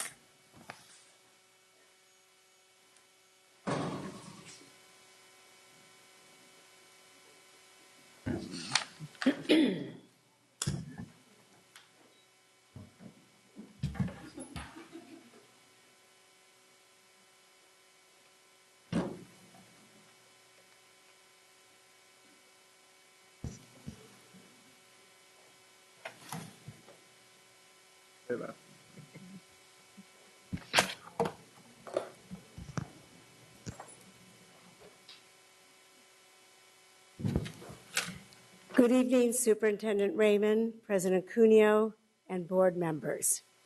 We are excited about the opportunity to talk with you about the Chronic Absence Project. This project began over 2 years ago when we first identified the need to look at chronic absence in our district. We all know that school attendance is critical to academic success, but all too often students, parents, and schools don't realize how quickly absences, excused or unexcused, can add up to academic trouble. Working in partnership with UC Davis, Community Link, and Attendance Works, who are all here tonight, and will assist in the presentation, we embarked on this research to better understand chronic absence in our district. Understanding who comprises the chronically absent student population is a critical step towards finding out why young people are not going to school. Equally important is understanding how schools, parents, students, and community partners can work together to support improved attendance. And maybe this isn't, which one? Okay. Oops. Tonight, you will learn what is chronic absence and why should we care. How common is chronic absence in Sac City? How can we reduce chronic absence? How is Sac City addressing chronic absence? And lastly, we will have time for questions and discussion. So what is chronic absence? This is a new way of looking at attendance, and for our district, it's a bit of a paradigm shift. In order to understand what it is, we first need to understand what is meant by the common attendance terms, as there are different measures that have different meanings. Average daily attendance, commonly known as ADA, refers to the percentage of students who show up to school every day. This is used for funding. How many desks and books do I need for the number of students who show up every day? Truancy typically refers only to unexcused absences. At Sac City and in California, a student who misses any 3 days without a valid excuse or is late to class 30 minutes 3 times is considered truant. A chronic absence is a student who misses 10% or more of school for any reason, excused or unexcused. Based on research, this is an indication that a student is academically at risk due to missing too much school. Now Nancy Erbstein will continue. Good evening, Superintendent Raymond, President Cuneo, and board members. I'd like to start by thanking the district for the opportunity to support this critical and cutting-edge work that you've undertaken. Research suggests there are many reasons to monitor and act upon chronic absence, and you can see some of these up on the screen. As you can see, chronic absence is associated with a variety of poor educational outcomes. Chronic absence is also associated with negative social, health, and economic outcomes. It's worth noting that these types of outcomes not only affect the chronically absent young people themselves, but their families and communities as well. In this district, we found that more than 1 in 10 students were chronically absent in the 2010-2011 school year. As you can see here on this chart, the rate varies substantially across grade levels, with the rates being much higher in kindergarten, first grade, 11th, and 12th grades. This pattern is pretty common nationally, so although our analysis is only based on 1 year of data, we wouldn't be surprised to see this pattern hold once we look across several years. That said, any of the patterns that I describe here and in the issue briefs, which you should have and which are now available online, still need to be verified by looking at multiple years of attendance data. So these are just based on 2010-2011. Digging deeper into your 2010-2011 data, we found that chronic absence is unevenly distributed across neighborhoods, schools, and populations. That is, some people and places experience chronic absence at much higher rates, as you can see with this example of students who've been identified as homeless. And that is, actually they changed the slide, so students, both foster youth and homeless youth have chronic absence rates of upwards to 20%. So in one of the briefs that we've finished, we've mapped chronic absence across the district, and we've looked at disproportionality associated with race and ethnicity, socioeconomic status, special needs, physical health, and student transfer rates, amongst other factors. That said, we also see that the great majority of students in all populations and places are getting to school, sometimes even in the face of really challenging conditions, so we want to recognize that. As in other districts, chronic absence is associated with lost learning and lost revenue in the district. In the briefs, you'll see a relationship between chronic absence and lower standardized test scores. We estimate that chronic absence cost Sacramento schools roughly $3 million in the 2010-2011 school year. So in sum, chronic absence is a problem. The good news is, nationally, there's evidence that schools and communities working together can really make a difference. And I'm going to turn this over to Hetty Cheng to talk with you about solutions. Great. It's a pleasure to be here. Thank you so much. So I'm actually going to start by talking about what leads to chronic absence, because turning around this problem starts with understanding why it occurs in the first place.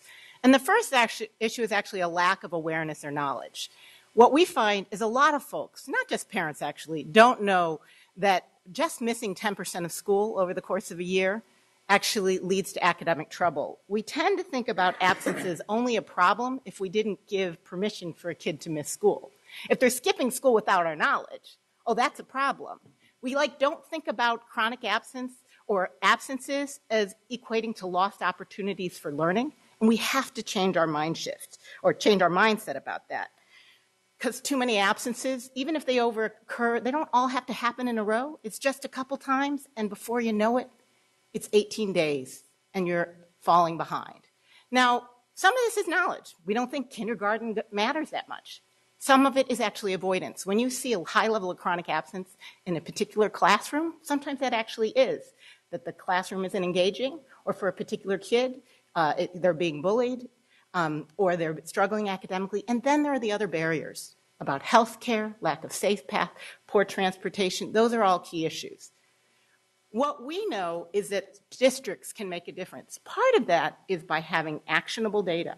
So you can look in real time at when is chronic absence happening and look for patterns to figure out what's going on. You have to have positive messaging. It's about telling parents, this isn't coming to school, otherwise we're going to put you in jail. This is about coming to school because you have hopes and dreams for your children. You want to make them real, got to get them to school. And we have to build capacity so that schools, community partners, everyone can work together on this, and we have to have shared accountability.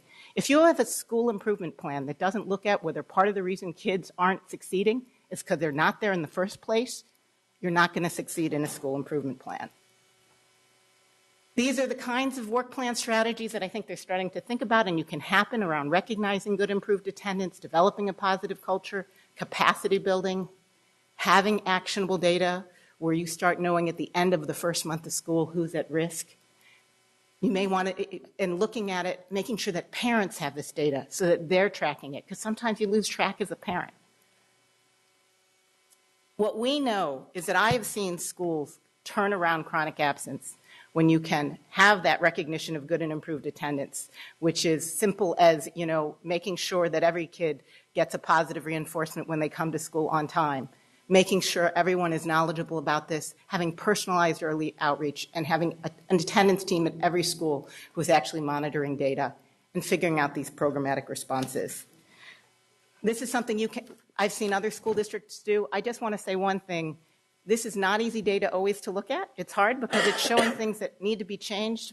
But what's great about Sac City is you've taken the first hard step, which is looking at your numbers and starting to figure out how you're going to turn it around and sharing that data with your school teams and starting to share it with your community partners so you can actually reverse these trends. Thank you. Lawrence.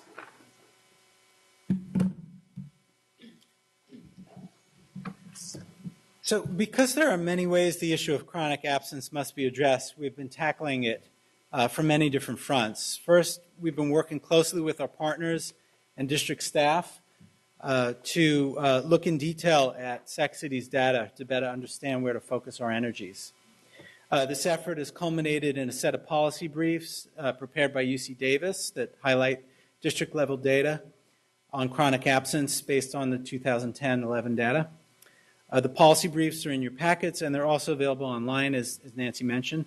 With the help of Community Link and Alan Lang, we have also prepared data reports that focus on information specific to each school site. Very robust reports that give the sites a lot of data to look at. These files we're going to get to you in a different format because they're very large, but we will be sharing those with you as well so you can look at individual school site data. With the leadership of Ken McPeters of the Attendance Office, we'll be reviewing and updating a wide range of policies, procedures, and best practices related to student attendance. And we'll be sharing these broadly with district staff. We've also been working with our Accountability Office, Tech Services, and our Research Department to ensure that data on chronic absence is included in our district's data dashboard, which is scheduled to roll out this fall. The district is also piloting another innovative data system called OnTrack at 6 schools to allow access to real-time data on student attendance as well as a host of other issues. And finally, we were charged by the superintendent with creating a task force to outline steps the district will take in the coming year to address chronic absence and to ensure that all these different efforts are aligned with each other and with other district efforts. The task force met 4 times in February and March of this year and just completed a draft work plan that we'll be sharing with you, as well as many partners, parents, students, and other stakeholders to get feedback and input. But before discussing next steps, we thought it would be helpful to give you a brief chronology of how our work has rolled out to date. So in 2011-12, we identified the issue with the help of the California Endowment Building Healthy Communities Initiative, who brought it to our attention. And the ISS department convened a work group to study the issue, which includes all the folks here, as well as many other district staff and administrators. And then we received funding from the California Endowment and Sierra Health Foundation to deepen that research and take our work to another level. So by 2011-12, we began developing a format for the research and the data analysis. We consulted with principals to make sure the format was consistent with their needs, and we really began actually digging into the numbers. It took us a full year to develop the format for the report. We wanted to make sure that we weren't just crunching numbers that people weren't going to use or find useful. So that took a while, but this year we actually began rolling out the data. We started with the cabinet and site administrators and other district administrators. And this is when the superintendent requested that we develop the task force. And as I mentioned, we convened that task force, drafted a work plan, and Barbara will tell you about our next steps.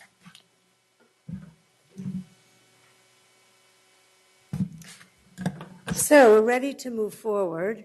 We feel like we've really just begun this process, and we know we're going to be doing this for a long time. As Lauren said, we did draft a work plan, and we're going to be incorporating the feedback from the board, staff, and community partners. In fact, we have a meeting set up for our community partners and school staff, parents, and students April 17th from 3 to 5, and we welcome you to come to that meeting where we'll be talking about the work plan, getting input, and making those changes.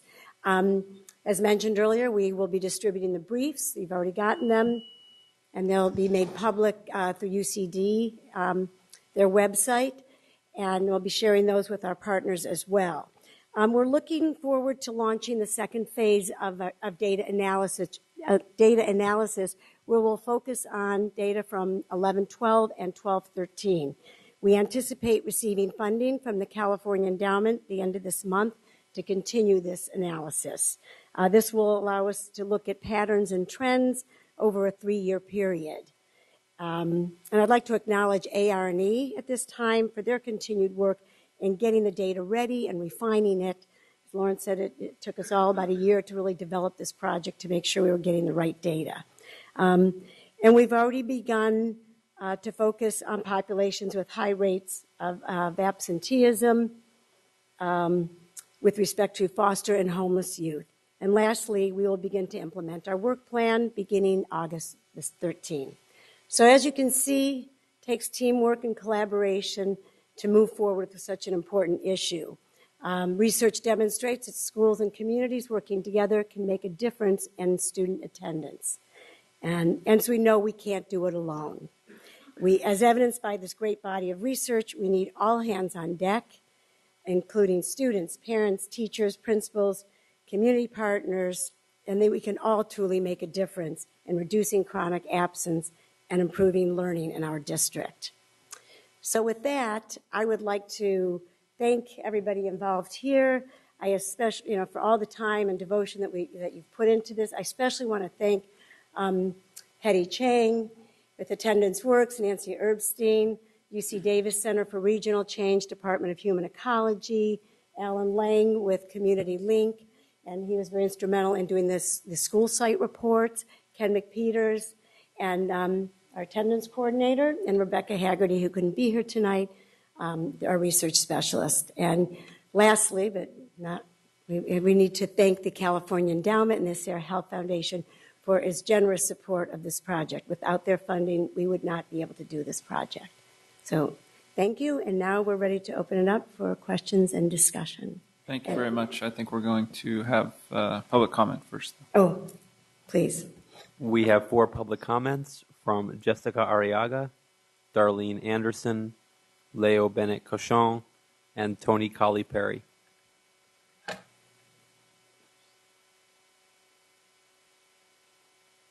Good evening, board members. My name is Jessica Arriaga. President Cuneo, this has just been on my mind. I just wanted to hope to let you know that as though we may not be happy with the school closures, we are still working to make sure that this transition is smooth. I just want to make sure that you understand as a parent going through this transition that we are trying to cooperate. So I just wanted you to know that. I think that that was really the message you were trying to bring home. At least that's what I hope. Lastly, regarding chronic absences, my son was labeled as chronic absentee child. He had medical issues and he wasn't able to go to school, and it wasn't until March of this year that I finally cleared that up. But I'm a parent that is constantly engaged with the teachers, the principals, and the staff, and I'm here at board meetings. So obviously it was a simple oversight. But my question to you as a board member is, I hope that you question the schools, is why was this oversighted? You have a parent that is engaged. There's no reason for this child to be labeled chronically ill. There's something that happened at that school that made it that way. How many other parents are in the same situation as I am who is engaged? And I can give you doctor's note after doctor's note. And I didn't even know until today by another parent that I could have put it in my child's 504 that he has medical conditions that would make him miss school. Why was I not informed of that? Why does the staff not know that if I'm constantly engaged with the staff? Why is that happening? And maybe part of the attendance, I didn't understand why when I signed my children in after being late from a doctor's appointment, I put in my name down, I'm signing. He had a doctor's appointment. Why aren't those documents ever looked at to excuse an absence or a tardy? Maybe because the attendance person only works 3 hours a week, so she can't analyze each child that is absent and identify a need of engagement with that parent. So maybe that's part of the problem, is the inappropriate training of the staff to recognize those situations. So thank you for your time.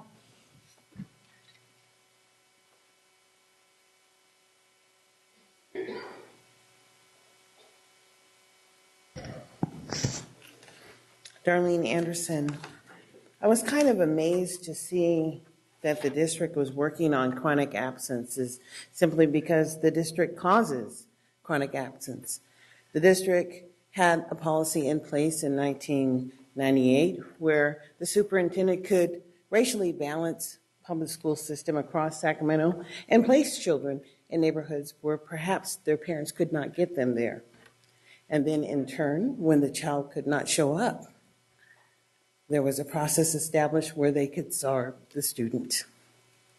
And then the parent would be looked at as being neglectful, forced into the district attorney's office, when all the time they didn't have the financial resources to attend a school that was not a neighborhood school. Then I look at what this district is doing, closing 7 more schools, getting ready to implement some hefty kind of punishment to families who cannot get their children to the school that you are assigning them to, understanding the consequences to those families and the losses. It's unfortunate, but I have filed a complaint with the Office of Civil Rights in regards to the policies that are implemented that do not protect families and students in this district. I think the wonderful thing is that finally someone heard me and is perhaps considering taking this complaint at the Office of Civil Rights, because it is a policy issue in which students and families cannot protect themselves from. I just think it's kind of ironic because children are revenue in this district. And for schools who could not afford to maintain enrollment because perhaps those families left those areas, this district had the ability to bus in children, and they called it concapping. Well, when you start looking at historically the issue of moving children over the last 20 years or so, you will document exactly what I am saying. Children have been moved for revenue versus the ability to educate the child. And I think that the public conversation really needs to happen because you don't afford the public to communicate its effort in attempting to try to save their children because of district policies. So let's hope that we do get a mindful ear at the federal level, because this district does accept federal and state funds. And the free and appropriate education is just what it is. It is a promise of a public education, and it should not be determined by the inability of a family to get their child to a public school system. Thank you.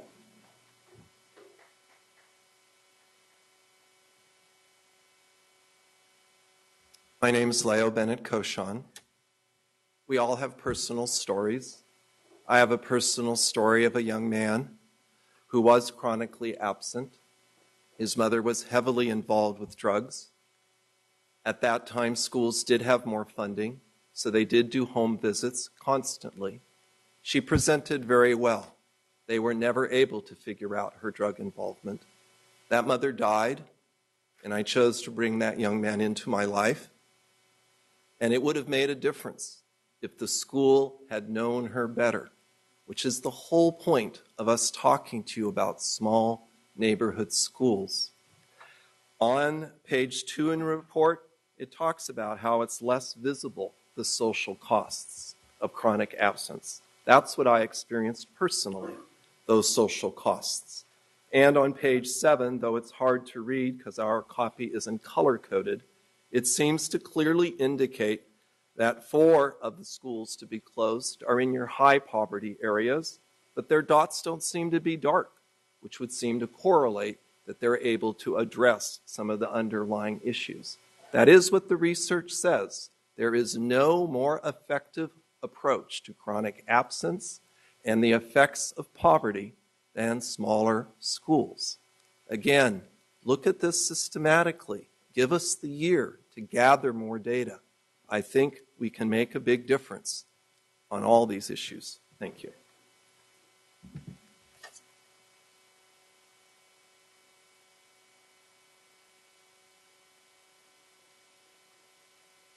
Leo's time. This is Tony Colley Perry. I'm here tonight really to talk to the district about, its commitment to the community. I seem to think that after spending 16 years in the district as a classified employee and looking back at that time, that over the course of this time, the district has solely acted in a way as if it's a community of its own. Doesn't have any responsibility to how it affects the general whole, the whole community. I had, when I was a parent advisor, there were several students that were having chronic illness issues. They were absent, chronic absence. But it turned out that their parents were chronically ill. And it's interesting now that I'm participating on Sierra Health Foundation's collaborative, that the outline that the committee has researched is exactly the chronic absentee area is the chronic health issue for the 15 areas of chronic illness throughout the city. So it's interesting how families going through issues, mental health issues affect students. And there just doesn't seem to be a reasonable commitment to resolve and find out what's affecting attendance. And I think that somehow, some way, this district should start understanding that it's affecting the total community of Sacramento with its actions. And I really pray that you consider how you're affecting how the city is going to function, how the city is going to thrive. Your decisions are impacting families every day. And while people hold on to their jobs that probably aren't qualified and never were, I don't believe they were.